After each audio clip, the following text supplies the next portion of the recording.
I shouldn't be meeting people at work who's been there for 20 years and telling me they hate their job.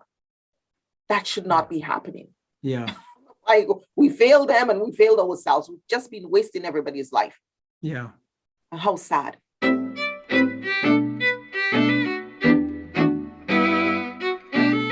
Hi, this is Frank Schaeffer, and you are watching and/or listening to my podcast, In Conversation with Frank Schaeffer.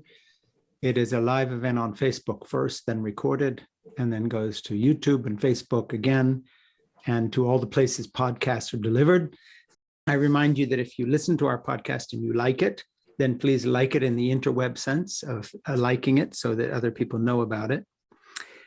Today, we are talking with a friend of a friend. I think, Joyce, you were introduced to us by our friend Mim. Is that correct? Yes, you're very correct. I always ask Ernie how we have found the person we are interviewing. I book about half the guests after I meet them in some other venue online or whatever, and Ernie books people, but I always like to know how they come. And then Mim was introduced to us by a group of people called the Women's Business Collaborative, run by Edie Fraser out of Washington. So I don't know if you've ever heard of those guys, but it's 1 degree of separation if you haven't, because Mim was brought to us by them. And now we just did another one with Mim last week, a couple of days ago, where she had her collaborator in her caring company that she works with, and a writer that she brought in, a psychologist. So the ripples on this pond keep going out. And now you and me are today's ripple. Okay, well, that's so good to know. Excellent. So Joyce, let me introduce you correctly, and forgive me from reading from the screen here, but I get things wrong. So Joyce, and I just got your name right. How do you say your last name again? Odidison. Odidison, okay. President and CEO of Interpersonal Wellness Services, Inc. And Joyce is the author of many books on wellness. The latest is Interpersonal Wellness System, a 9-dimensional wellness approach. Did I screw any of that up? No, that sounds good. All right, okay. First of all, where are you sitting right now? Where are you? I'm actually in Winnipeg, Central Canada. Winnipeg is in Manitoba, and we're Central Canada, part of the prairies. Yeah, and is this where you live, or are you there? That's where I live. That's where I've been. And you're Canadian? I am Canadian, yes. I am very much Canadian. If you look at my passport, it says Canadian citizen. We have interviewed other Canadians. We don't ban Canadians from this program, so you are welcome. I just checked though, because sometimes someone's, the other day we had someone on and I said, where are you? And she said, I'm in Kansas or Kansas City, but I'm from New York. You can never tell, because we, even with COVID still around, we all travel sometimes. Yes, we do. We very well do. Yes. So let me start with this whole issue of wellness. But before we get into the sort of things that people talk about on podcasts with authors and the material that you write about, let me start by saying, something that always interests me, because I'm a writer and I use a lot of material from my past, biographical stuff, even in my works of fiction. I always want to know who the person is, not in the profession sense, oh, what do you do? I'm a fill in the blank, but who are you, as in, who was your mom? Where do you come from? What is your background? Were you raised religious? Are you still of the same faith that you were raised in? Have you traveled to a different place the way I have? Who influenced you? Where, what matters to you? And I'll give you a thumbnail of mine so that I can show you what I'm talking about. I got my wife, Jeannie, who I've been with for 52 years, pregnant when I was 17 and she was 18. We've been together ever since.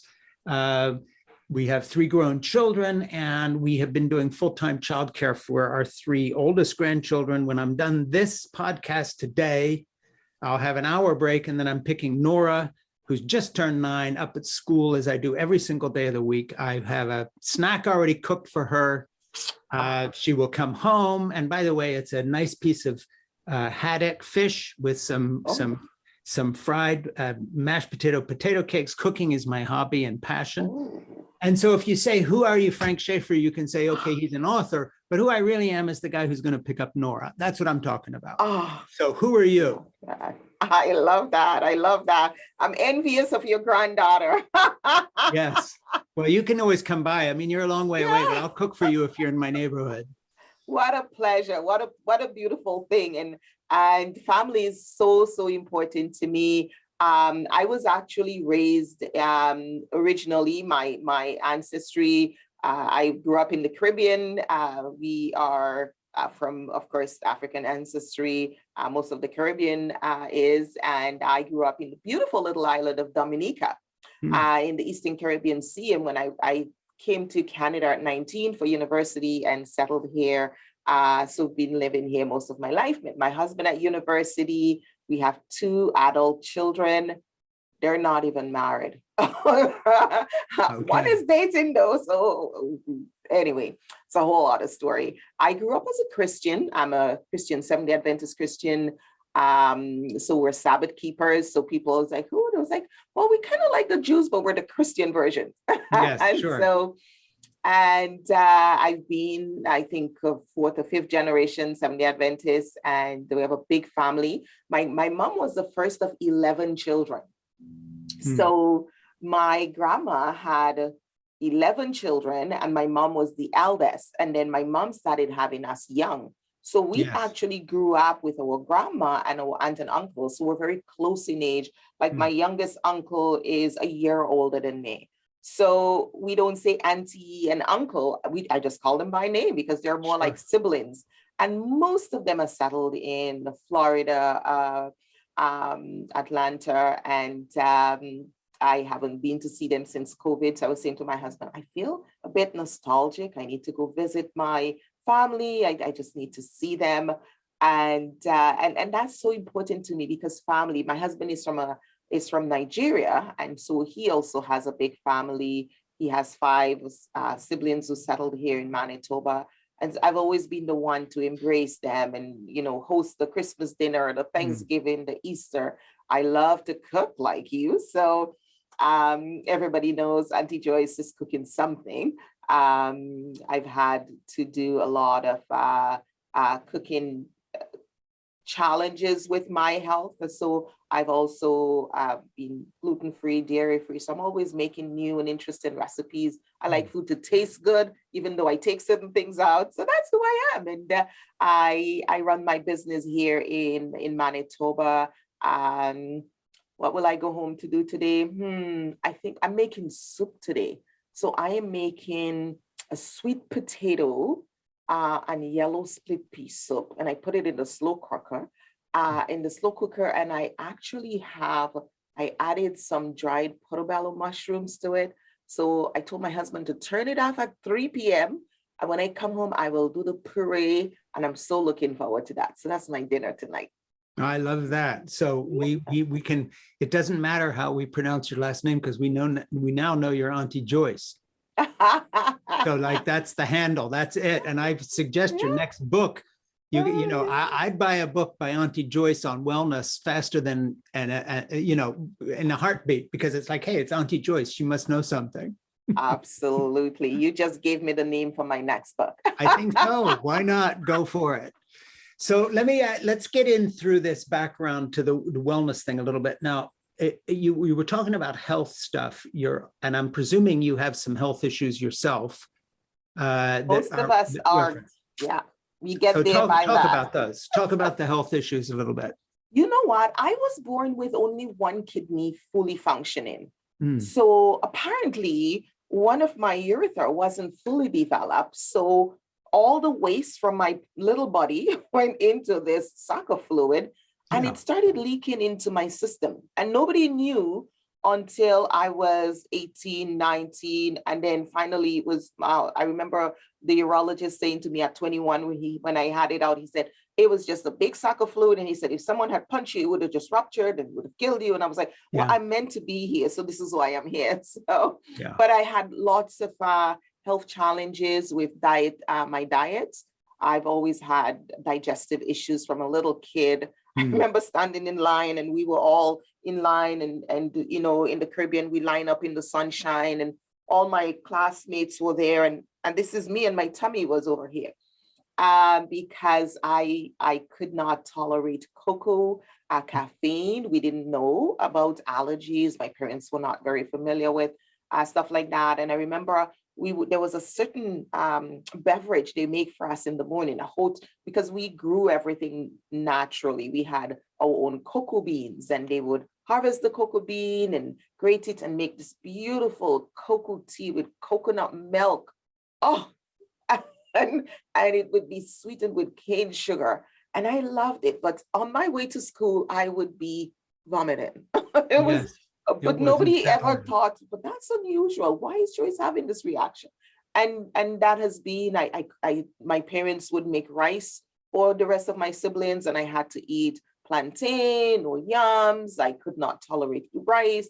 So we didn't really know. And so as I grew older, I become more aware of understanding food intolerances and how my body was responding to certain things. And so I've lived my life. I love the work that I do, and I want to be able to wake up in the morning feeling energetic and with a clear mind, and being able to provide support for my clients. And so I've been very, very determined and deliberate in eliminating certain foods from my diet so that I can function the way I want to, because I didn't choose to go the medicated way, wanting to, of course, give my one kidney as much longevity and health as possible. So that's a big part of my life. Yeah, and that's my lifestyle. That's a very reasonable path into wellness, because it's, as the old thing, hey, it's not personal, it's just business. With you, it's the other way around. It's not business, this is personal. That's your path in. Let me ask you a question. Along the same line. With your first pregnancy, how far down the path were you of understanding your own body better? And was that a troubled pregnancy, or had you already sorted out some of these issues before that happened? It was a very troubled pregnancy. I was in the hospital every 2 weeks. I would go in for 2 weeks, come out for a few days. I almost died. We didn't know all what was going on. It wasn't until actually I had my daughter that we found out that all of this was happening, and was able to have my kidney removed. So my second pregnancy was a lot less stressful. My children are 8.5 years apart.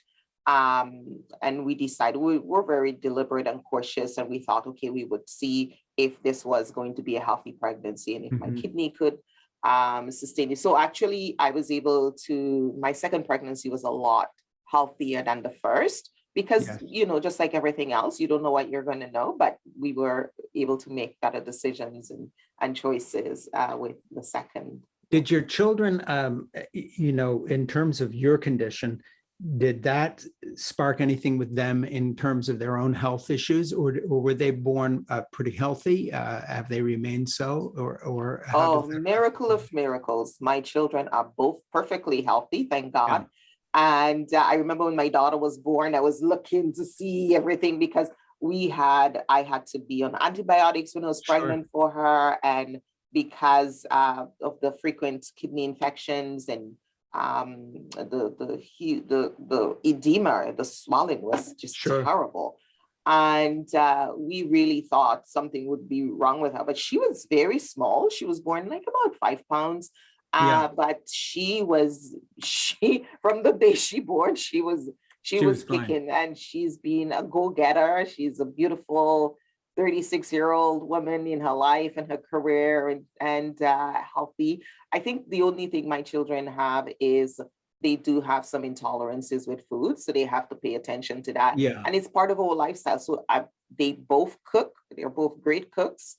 I made sure that they learned that, but I've always made food a joy and an exciting thing, and being in the kitchen cooking with mom has always been something fun. And I remember when my daughter was 23 and she was moving to England, she's like, Mom, there are certain foods I still don't know how to make, so I need you to show me how to make them before I move out. My son is 27, he cooks all his they're both very good cook. I actually eat their food.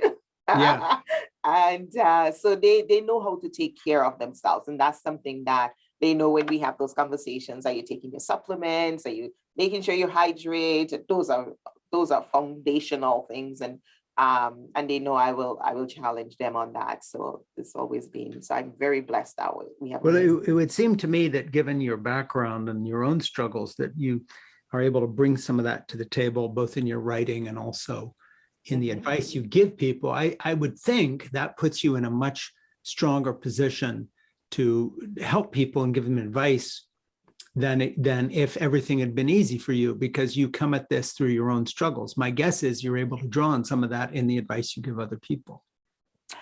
I think my work, my health, and even my childhood, because I was of 4 children, I was the sickly one. I was always hospitalized. Yes. Every other month, they would rush me to the hospital. Something was wrong. Nobody knew what. It was always some mysterious pain or ache or something.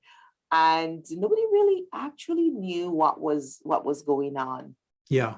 And so I think I've become wiser about health and wellness, about autoimmune diseases, but that is not even the aspect of my wellness. And so it's interesting though, because my work, I'm a conflict analyst. And in my work, working with individuals who were in very stressful conflict, I started to see they were having symptoms. They were telling me their blood pressure was elevated, their blood sugar was skyrocketed. A client had a heart attack in my office. I was having young clients who were having strokes because of things. People were attempting suicide. I was like, this is crazy. So I started, and this is how it came about. I started actually looking at a way to explain to my corporations who were sponsoring the employees to work with me, as well as to the employees and clients, that our whole life is interconnected and everything we do have a wellness quotient to it that will impact our whole well-being. And I think that came from a knowing that I had, because I've had to cut out certain people from my life or put them in certain boundaries around certain relationships, look at where I go, what I attend, my sleep. So I've always been, through my life journey, I've been able to develop a sense of knowing about that whole system of wellness. And that's what I was able to create, is a 9-dimensional system of wellness that shows people that wellness is spiritual, it's social, it's emotional, there's occupational, intellectual, environmental, financial, physical, and the interpersonal. Because I've come to realize it doesn't matter how I felt, if I had a pain, if I was happy, it all impacted my family. I would be grumpy, I would have pain and I wouldn't tell them why. And I started to notice those things even in my own life, and started to recognize and help clients to identify. So they come to me, they've been bullied, or they are bullying people, or they're the harasser, or they're in a conflict. And I've been able to help them and guide them to see how certain things that are happening in their lives, be their private lives or their work lives or social lives, are impacting their interpersonal dynamics at work, and how they show up at work, and how they interact, and how they build relationships and maintain them at work, and was actually impacting their career choices, their limitations, where they're stuck. And through this wellness improvement system model, I was able to develop a way for people to assess how well they're doing on these 9 dimensions, and build what I call wellness competencies that they could start to measure and improve through coaching and support and feedback to transform their lives, a more holistic, true holistic system of well-being. Let me jump in here and reintroduce you and remind people that you are watching or listening to a podcast with Frank Schaeffer called In Conversation with Frank Schaeffer. And my guest today is an author of a book on wellness, and her name is Auntie Joyce, or Joyce Odidison. And she's president and CEO of Interpersonal Wellness Services, Inc. And by the way, Joyce, we will be putting up links to everything of yours here. So anyone who wants to get in touch with you, we are encouraging you to get in touch with Joyce and to take advantage of what she is offering. The book, Interpersonal Wellness System, a 9-dimensional wellness approach. Let me dig into that a little bit specifically. I don't know, do you have a copy of the book there? I do. Somewhere hanging around? I do. I'm going to just, I thought I had one on this desk, but I think I might have one over here. Let me go back here. Good, because I want you to haul it out and take us through I it. am hauling it out. Good. And now we know you never had a guest who left the show to go get the tools. Hey, I have to leave my own podcast sometimes to find stuff. More than that, I've got to leave it sometimes to pick my dog up and sit him on my lap. So, we're very informal here. Good. First of all, just hold the book up for me a second. Let me take a look at it. Oh, it's a kind of a workbook size. That's great. This is the workbook. Yeah. This is what most people actually work through to understand the interpersonal wellness system. And it gives them the opportunity to work through with a coaching toolkit. But this is the assessment. This is how they assess how well they're doing in this piece. So they get to assess how well they're doing in these dimensions. And I'll just share. Actually, the model picture is at the back here. But you know what I'd like you to do is to just give me a thumbnail on the on these 9-dimensional interpersonal, this thing, whatever you're calling it. Well, let me talk this about wellness approach. Take me through it as if you're going to give me a little talk here and give me a thumbnail sketch as if I'm the publisher considering on, what's this book about? Let's hear it. There is, of course, the textbook that sits behind that, but that's more the theory. And I use that for teaching because we have a coach training program and we have also a facilitator program that we teach people on how to take this into corporation. But for this model, what we do is we look at it as everyone having a spiritual element to their life. And so for the spiritual, we look at integrity as the competency. Meaning that if you're not living in integrity with your values, with your purpose, you're not trustworthy, you can't trust yourself, you're going to have issues in your professional and personal life.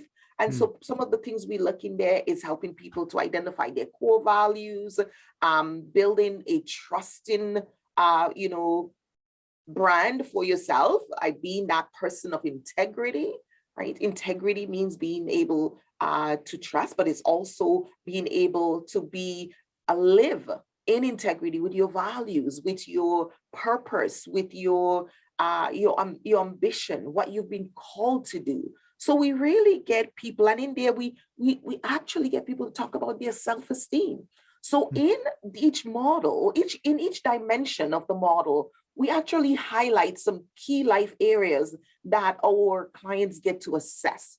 So for instance, when you come in to look at the spiritual wellness, we're going to introduce you to self-esteem, personal style. All of us have done those self-assessments, strength assessment. We've done those assessments on, do you have good leadership skills, on the Myers-Briggs, where you are, JN, what have you. And so this is but all of those are connected as part of our spiritual self. That's the unseen, untouchable part of us that you can just go. I can't just go and pick your self-esteem or see it or touch it. Those are all living in that spirit realm of who we are. And we spend so little time developing that. When I first created this model, Frank, I was terrified to take it to the corporation. I was like, oh, they're going to think this crazy little Black woman wants to bring spiritual wellness into their workplace. I was struggled with that. But at the end, this is where we do most of our work. This is where organizations struggle most with retention, with professionalism, with helping people to succeed and to stay engaged at work, because people are coming to work empty. Can I ask you a question on this? And then I want to get back to what you're saying. So we'll go back to the spiritual aspect because I love this.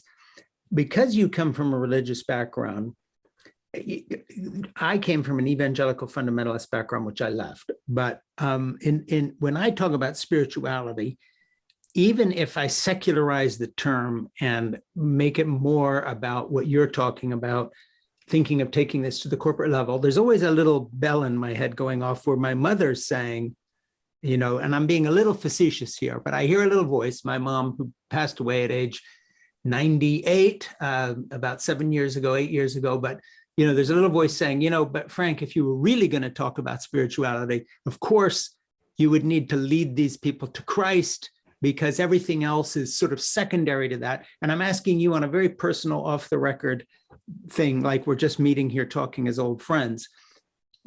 Obviously, you cannot go to the onto the corporate level and say, what I'm really trying to do here is lead you all to Christ, because they're not going to hire you. And that's not what you're doing. But your own spirituality didn't start in a vacuum. It was informed by a Seventh-day Adventist background. And so how do you balance your deeply personal spirituality rooted into a religion, which you then have to, in a way, edit as you take it out, but still keep who you are without feeling hypocritical as if you were not really being truthful about yourself, because you come from a different place?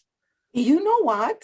I've had to take religion and look at it for what it really is, an institution. Right. And I've had to say, okay, religion is an institution. And if you follow religion, you could actually lose your soul, because that's what religion does. It actually absorbs the soul. So I've had to I had to step back and look at religion more from a skeptical perspective. And, you know, Karl Marx said religion is the opium of the masses, and really look at what religion is. It's an institution that was used to manage and to get people's mind and to bring them into a certain peace. We're not eliminating religion from spiritual wellness. It is just one element. There are a lot of people who are very religious and they're not spiritually well, Frank. Yes, yes. And so I've had to look at them separately and say religion is only one element of spiritual wellness. And that's how I say to my corporation, when they say, well, you know, because right now we're working on a project with Miami University that's funded by the state of Ohio. And our task is to create wellness programs for up to 75 schools that's funded by the state. And this is a pilot project that they're hoping to roll out throughout the state. And when they were attracted to us because of our model and the comprehensiveness of it. And so they were a little nervous about it. And I said, we are running away from the truth. The truth is that some people, their spiritual wellness comes from religion, but that is not the entirety of it. We're throwing out the baby with the bathwater. Sure. We're so scared of religion at work that we're throwing away spiritual wellness, which is actually where you're spending most of your money, because most of the issues we have with mental health, with burnout, with work-life balance, all of that is going to be driven by the integrity of that person, the spiritual well-being, their purpose, their vision, their values, their self-esteem, their sense of self-worth, their sense of purpose, right? Their ability, their belief system, all of that is going to drive who they are and who you hire. When we hire and we interview someone, we want to know are they a good fit? Well, the fit is going to be driven by their spiritual well-being. And we run away from it. And my goal and my passion is to make this more mainstream for organizations, because, you know, when you sit in HR and you're hiring, there are all these things you can talk about now. We have all these rules about the thing, but really what you want to know, what's the essence of this person? And can they come in, and do they have the flexibility of personality? Do they have a good sense of who they are? And can they be flexible? And can they engage and work in an interdependent environment and share and lead and grow and make our organizations thrive? That's what if spirituality is off the table, you're never going to be able to find out who they really are. Exactly. I mean, all these things you're not allowed to ask. In the end add up to, okay, well, we're never going to be able to know the person we hire. So that's a problem. How do you break through that? And that's where we bring integrity as our competency. And what we're training organizations and HR to do is to start adding these wellness competencies into their profile, into employment, into that performance review. Start talking about what professional integrity, personal integrity. Where does personal integrity comes from? It comes from my belief system. It comes from my core values. Because we're all going to define that the same. And because we have such a diverse society now, and it's a global village, we're so interconnected and intertwined. There's never been a more important time for us to develop spiritual well-being, because it is the core, it is the foundation for every other dimension of well-being. And if we're avoiding developing that one, we're just dealing with the symptoms of that in everything else we do in our organizations. So I want to get to the next point in the book, but before I do, I want to interject something on that. I think there's a parallel here that I've written about, and in fact, I use my daughter as an example. She's a CEO of a company in New York City, and was talking about before COVID, that she would be working for all these high-powered, white males who run everything down there, and she's obviously a woman, and that one of the problems is that you were never allowed to actually find out anything about them, and it was as if they kept their family, who they loved, what they really cared about, completely hidden. In order to be professional, you had to pretend as if you didn't have a life, and of course, women are kind of dragooned into that. You're not allowed to ask about family relationships. Are you married? Do you have kids? She said one of the reliefs with COVID and doing Zoom calls, she said in particular, one instance that I actually quote in a book that I've written called Fall in Love, Have Children, Stay Put, Save the Planet, Be Happy, about putting family relationships and who we are as people ahead of career. And that actually makes everything work better because it's in line with what you're talking about, spiritual value.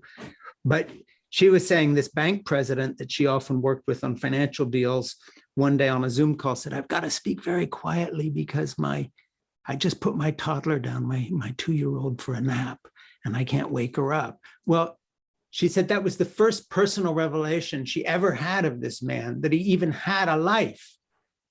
And she was talking about, and other women I've interviewed have talked about this fact, that in order to get ahead in the world of business, when it's configured in that way, you never mention your family. You don't say, look, I've got to leave the office early because I've got to do a school pickup, or I'm taking care of my old mother.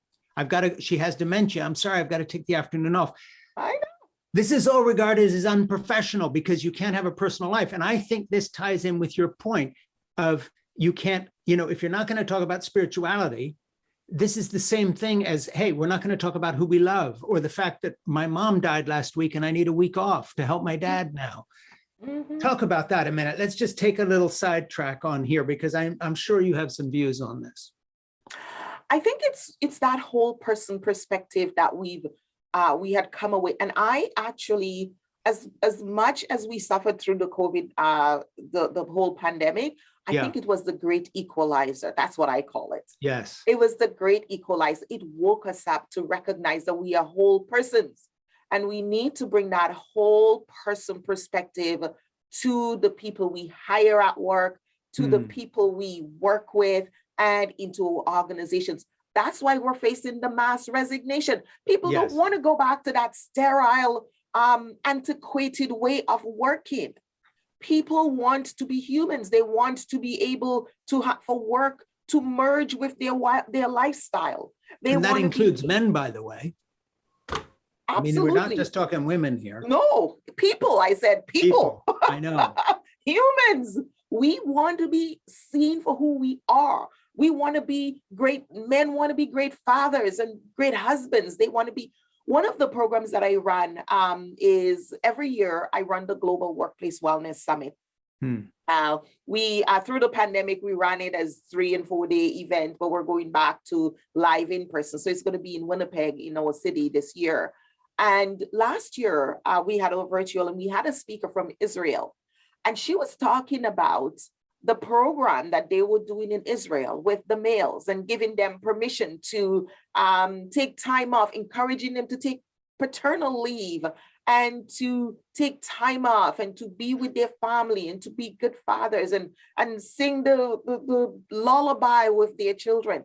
And we need to move away from this antiquated, inhumane way of working and start to see individuals. Because you see, part of what I see in workplaces is that when conflict happens, we dehumanize each other. It's the first thing people do. They deserve whatever treatment they get. I'm like, no, that's somebody's wife, somebody's mother, that's somebody's son, that's somebody's daughter. Let's look at that person, who they are, and what are the issues that are happening in their lives. Most of the people who are bullies and harassment, they're suffering. They're suffering in their personal lives. They may be suffering in a relationship. They may be suffering in some other aspect of their lives. So what we do is we get to assess how well they're doing. How well are they doing spiritually, socially, emotionally, occupationally, intellectually? Just get them through the garment. Take a look at your life. And where are you hurting? Where are you losing vital energy? Where are you leaking energy that we need to plug that hole so you can be energetic to deal with that problem and address life? Life is managing so many people instead of them managing their life. Sure. And many people lack the skills and the capacity to do so. And that's why we built in the wellness competencies, because people need some way to measure. We talk about well-being all the time, but there are no tools for people to actually measure it behaviorally, what we're seeing, and to be able to follow. And because I work in the corporate agenda, in the corporate arena, and we talk about competencies, and we need to conversation in as part of performance evaluation, this is where I sit, and this is really what has influenced my work. Let me get back to the book here. We did point 1, spirituality. We've gone off on a couple of tangents here. Very good journey we've taken together for the last few minutes here on the spirituality. How would you sum up point 2? We do social wellness is the next dimension. And in social wellness, we actually identify responsible communication as the tool. So we're looking at, I teach all the time. I'm always teaching adults, and I'm a certified training and development practitioner and a coach, and I'm always doing corporate training. We've done so much effective communication for the same department, the same people. And before I remember when there was this client who came to see me, and she was struggling, and she was she says, what are you going to do for me that nobody else has done? I have taken all the courses, all the anger management courses, all the self-development courses, and she's working in a unionized environment. You can't just fire people. And I chuckled. I said, oh, I'm not going to do anything for you. I'm looking to see what you can do for yourself, because this must be tiring to take all these courses, be in all these places, and not getting what you want. Obviously, you're not getting what you want. How can you do that? And she looked at me and she said, oh, I never thought about it that way before. And these clients would be coming to these situations and into these conflict situations, and there was nothing for them to transform. There was no ability to transform their behavior, to measure, and to be able to see results, and to say, I move. And it's so invigorating to get that email or that phone call from the employee saying, I caught myself going out of alignment with my values and my competency, and I brought myself back. And so we focus on self-awareness, self-correction, and self-direction. It has to be a process for transformation. You shouldn't be going through the same thing in your life over and over again, be it in your relationships with your partners or with your children or family and friends or in your workplace. If you find yourself on that treadmill where you're facing the same challenges, then you need to look at a whole system of well-being and understanding the interpersonal wellness improvement system, and looking at where you're leaking vital energy, and be responsible in how you communicate to yourself and with others, because that's what we talk about in the social wellness. And then we go into emotional wellness and we look at self-mastery. Well, So we've been taught a lot around is emotional. that the second, is the self-mastery, does that come in the third point, or still? That's the third point, yes. Let me interject something. My producer Ernie sent me a little note here, and it's a question that fits in well with both point 2 and 3 we're coming to. And that is, have you noticed a consistent psychological wellness symptom people have experienced through COVID that surprised you or that you didn't expect? No, I've been doing this work too long. Yeah, so you saw what was coming. I wasn't surprised. I think what we're seeing is a result of the choices we've made before COVID, and COVID was just, as I said, the Great Equalizer. It ripped the curtains apart and it showed us who we are. And a lot of us couldn't tolerate who we were. What we saw. Yeah, because, goodness. I was working on this book about putting relationships ahead of career, and not from the point of view of making an either or choice, but priorities. And the thing that two points really struck me. One, in the research I did over a 6-year project with some friends of mine who teach at a university level, who kept sending me more things to read every time I gave them a draft, was that the basic view of evolution has changed in the last 30 years from the way it was sort of crudely stated before, which was the survival of the fittest. And now the phrase that is most often used is the survival of the friendliest, that cooperation is literally why we survive. And caregiving is why we survive, which is what my book is really about. So I think, and I'm asking you this because it impacts directly what you do on the corporate level. I think a lot of our problems that you're talking about that were there, and COVID simply ripped the Band-Aid off and said, okay, now look in the mirror. I look at it as a kind of a cosmic timeout.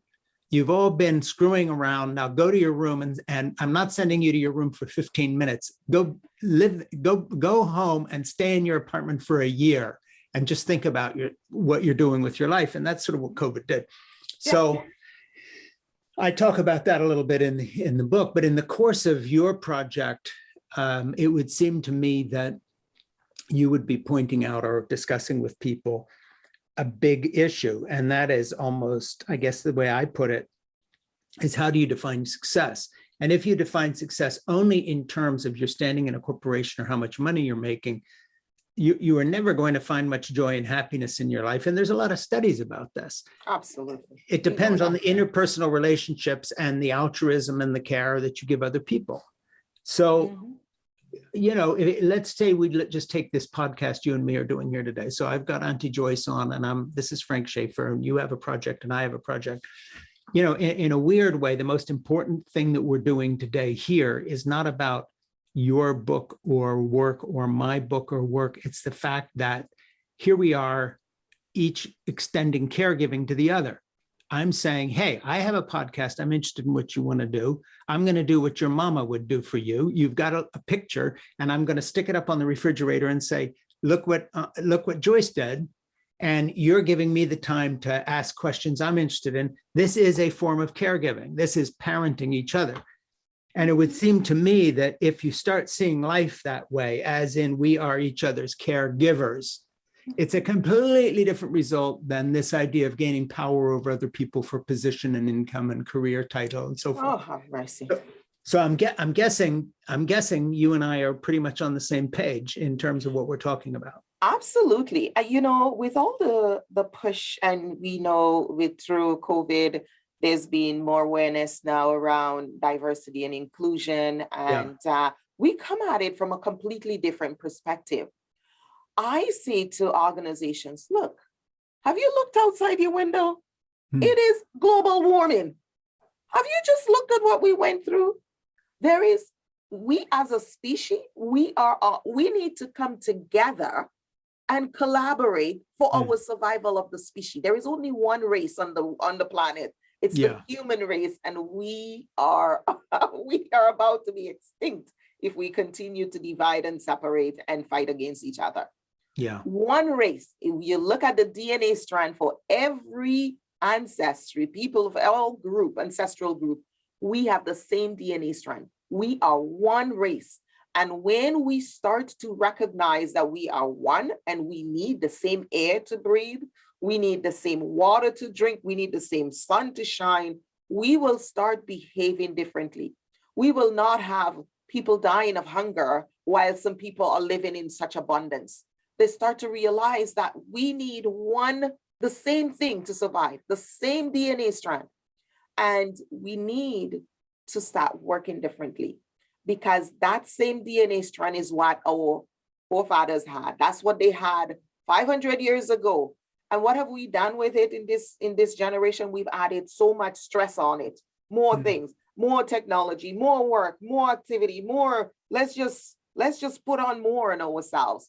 And we are so busy, so stretched, so thin, so our immune system cannot keep up to, and we eat rubbish. We really eat scums. We eat the things that we shouldn't be eating. So we put so much stress on our bodies that our immune system cannot protect us from things like cancer. Cancer was always there, but now we lack, our body doesn't have the tolerance to withstand it, and all these autoimmune diseases and all of these things. We have more chemical, we have more stuff, we just have more stuff. And our body is busy, our mind is busy. We're falling apart mentally because we are stretched and overwhelmed, and we're trying to do so much. And we have such false narratives about what success is and who we are and who we're supposed to be. Well, we all are going 6 feet below. That's where we're going. And the time we have here is so short and precious. In the last 6 years, I've taken care of my aunt in a nursing home. I had her in a nursing home for 6 years. She didn't have any children. I ended up being her caregiver, would take care of her through her last life. Then I ended up with my mom, helped my husband and his family, with my oldest brother-in-law, just passed away last year. Now my sister-in-law is going through. And you start to realize life is so short, so short. And the time we have here is so precious. And we need to do something meaningful with it. We need to live in integrity with who we're meant to be and live in our purpose. So when that time comes, we're not lying in bed and looking at all the regrets of the things we didn't do. We should do the things that we're called upon to do and live gently on this planet and contribute to the well-being of others and leave something behind for the next generation. Won't eat it all. Yeah, here, which is the long answer of why I've spent the last 13 years taking care of my 3 youngest grandchildren. I have 5, the other 2 grew up overseas. I mean, the crazy thing in my life is running into people who think that's an odd thing to do. And I kind of look at them thinking, where do you think you're living? What's the big important thing you're doing? I hope it's not about money and career, because you're going to really be disappointed. And I get so much joy from that connection. Anyway, let's go to point 4. We touched on 3. Let's go to point 4. Yeah, so three is actually about emotional wellness. And in emotional wellness, we move from emotional intelligence, and we're going a step further, and we say self-mastery. Understanding who you are and understanding your emotions or experiences you're going to go through, not who you become. I don't become angry, I experience anger. I still have a responsibility to process it and manifest it as it should be responsibly. And then we go into engagement. That's occupational wellness. People engage with meaningful work, with healthy work environments. People need that in order for them to thrive. And when we see when we look at the system, if we start with integrity and spiritual wellness, and we go from social wellness and responsible communication, self-mastery and emotional wellness, we won't have as much struggle in the workplaces as we are doing now when we start building from the building blocks and creating opportunities for employees to develop. Then they're more engaged, they're more purposeful at work, they're more meaningful. It's quicker for them to identify, does my values align with these corporate values, or am I in the wrong place? It shouldn't take them 20 years to figure that out, except they're half sleeping through life. I shouldn't be meeting people at work who's been there for 20 years and telling me they hate their job. That should not be happening. We failed them and we failed ourselves. We've just been wasting everybody's life. How sad. And so we should be looking more at the type of people who move into leadership and the integrity of the people in management and leadership and supervision, giving them the tools to become their best self. And that takes us right into the fifth element, which is intellectual wellness. And that is capacity building. As we build the capacity of those individuals with good decision making, good critical thinking skills, the ability, do you know how many organizations call me and say, oh, we want a training on accountability? And I'm like, no, you don't. You really don't. Yeah. You need to have a conversation with me about how your organization's structure can foster accountability. But I shouldn't be teaching your employees how to be accountable, because it should be part of the system. Speaking of which, let me take a little side issue that comes from this. I've been doing interviews with and listening, actually participating in seminars, not with me teaching or asking questions, but just listening, with a number of people in corporate, in the corporate community, connected with the Women's Business Collaborative, the WBC, which our friend Min introduced, who introduced you to me, on this whole idea of allyship within corporations, of male allies. It doesn't have to be male allies, but people within the corporate realm, really drawing attention to the unfairness faced by a lot of women in corporate culture.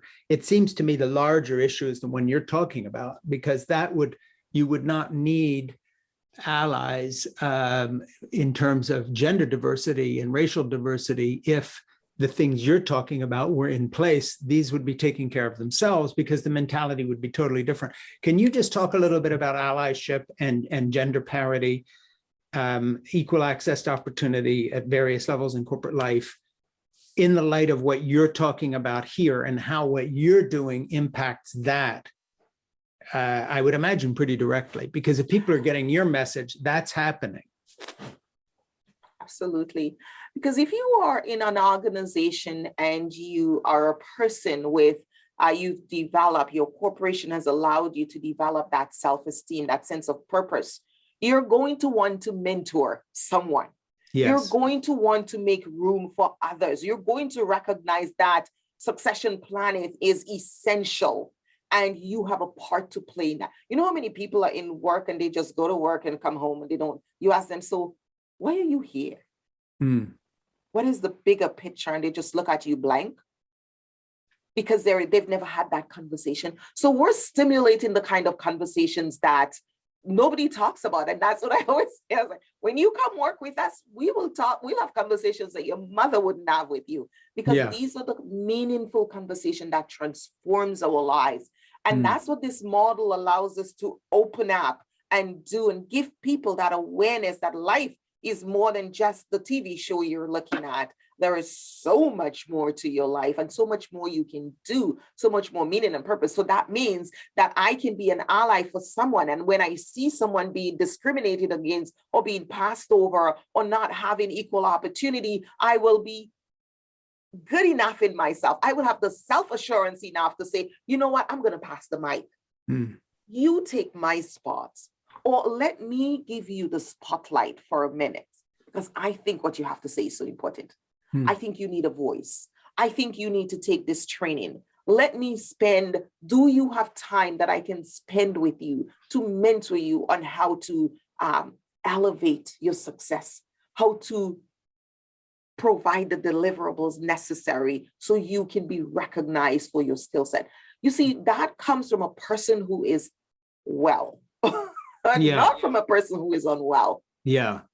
Well, and or the kind of, male figure in corporate life that so many women complain about, who not only would interrupt that person in a meeting and not notice they're doing it much more than they would another male, but then when she comes up with an idea, either pass over it, or it's repeated 5 minutes later by one of their male colleagues, and all of a sudden they pay attention. I mean, these are devastating things that I think I agree with you. They show a level of unwellness aside from the gender issue itself.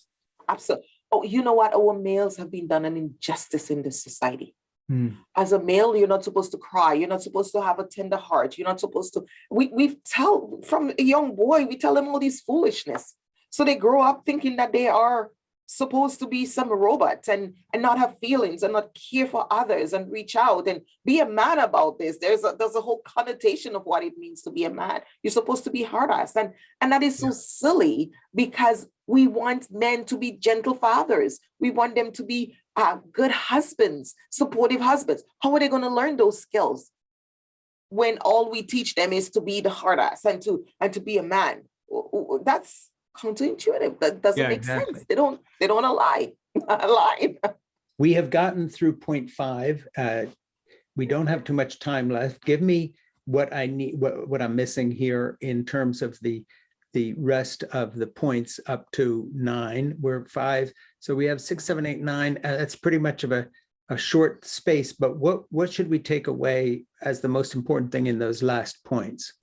Well, one of the things to remember is that we go to interdependence because we look at environmental wellness. This is where we start looking at our society or diversity around us, our tolerance level, or ability to integrate social responsibility. And that fits into interdependence, that healthy environment and that ability for us to support each other and to hold each other up. And that's really where that whole allyship comes into. So that's in that environmental wellness and creating those healthy work environments and living environments for ourselves and our communities, because what we take work allows us to be able to go back and give to our community. And that takes us right into financial wellness and innovation, because in order for us to be financially well and financially viable, we need healthy people. If everybody is sick, that's why COVID shut us down. Because if everybody is sick, we cannot have an innovative, healthy financial economy. Our economy took a downturn because we were all home covered up because we were worried they didn't want us to all get sick and die because we couldn't sustain ourselves as a society if we become all ill. Yes. So it's so important for us to recognize the interrelationship between healthy employees, a healthy population, and financial viability and success. It's just part of it. Why would we want to be healthy and sick, wealthy and sick? We want to be healthy and financially successful. It doesn't make sense.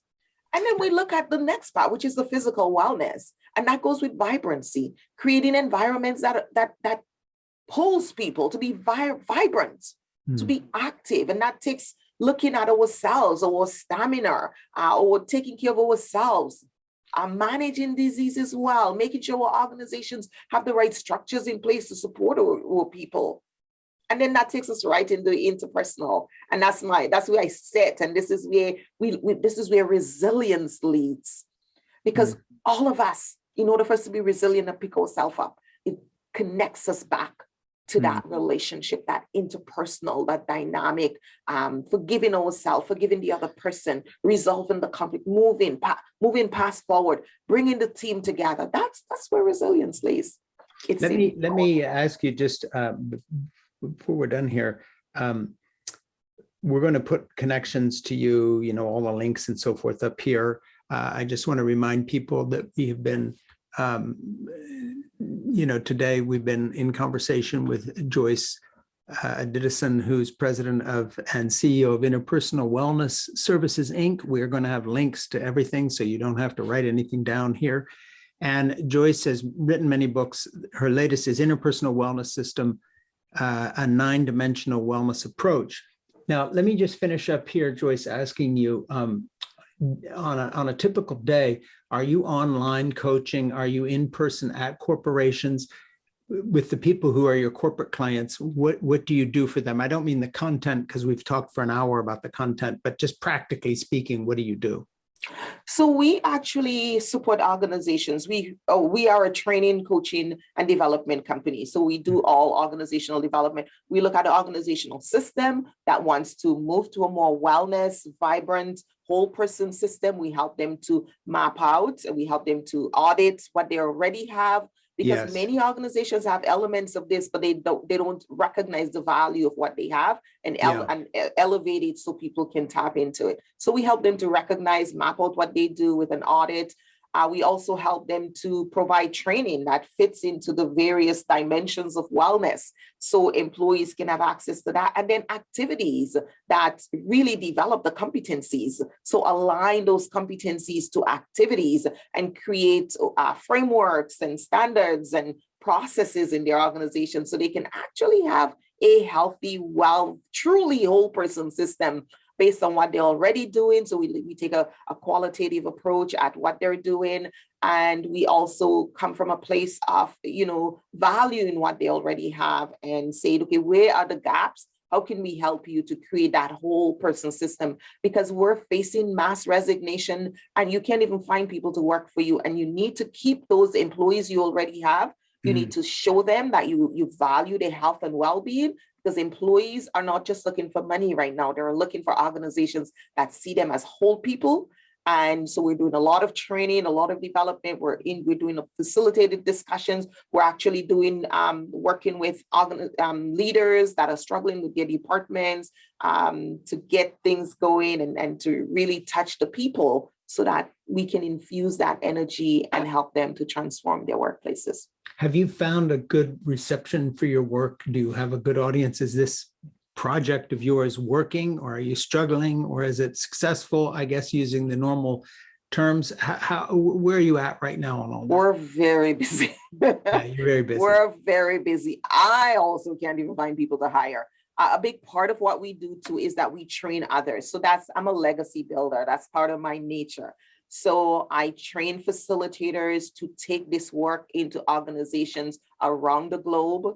And we train coaches. So we have a coaching school as well. We train people how to coach using this framework and how to facilitate it in corporations and with individuals, because this is a whole person approach. You can work with individuals and you can work with systems as well. And so that's what we do. That's where I spend most of my time is really interpreting this and putting it into practical applications. So my students and my corporations can utilize it.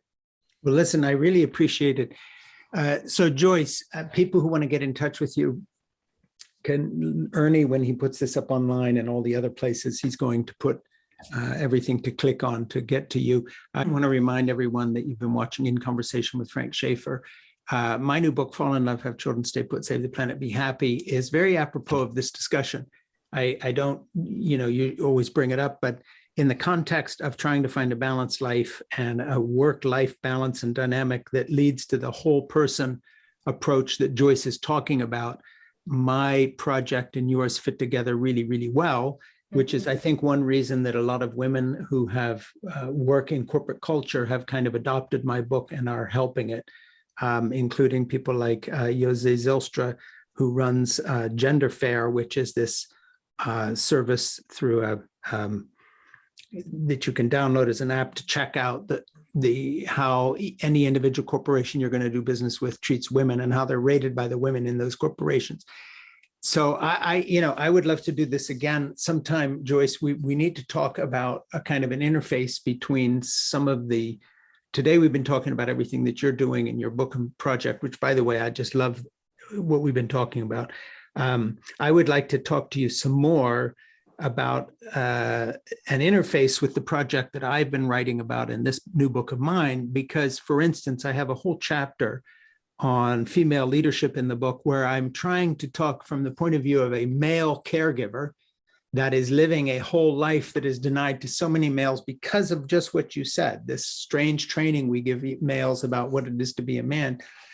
I would really like to see how that interfaces with what you're doing and trying to reform, I think, as well as help corporate culture in a lot of ways, because our paths seem to be really in the same direction on this. So maybe we can talk again if you'd be up for that.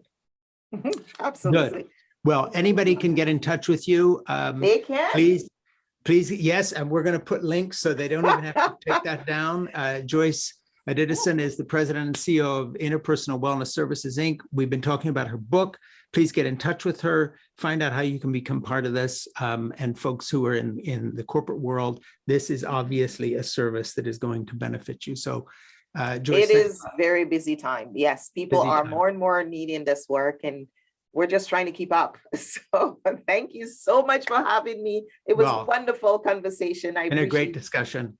And as I said, Auntie Joyce is basically your next book is by Auntie Joyce, and it'll be flying off the shelves. Absolutely. All right. Talk to you Can't later. wait. Take Thank care. you. Okay. You well, bye-bye. Frank. See you. Bye-bye. Bye.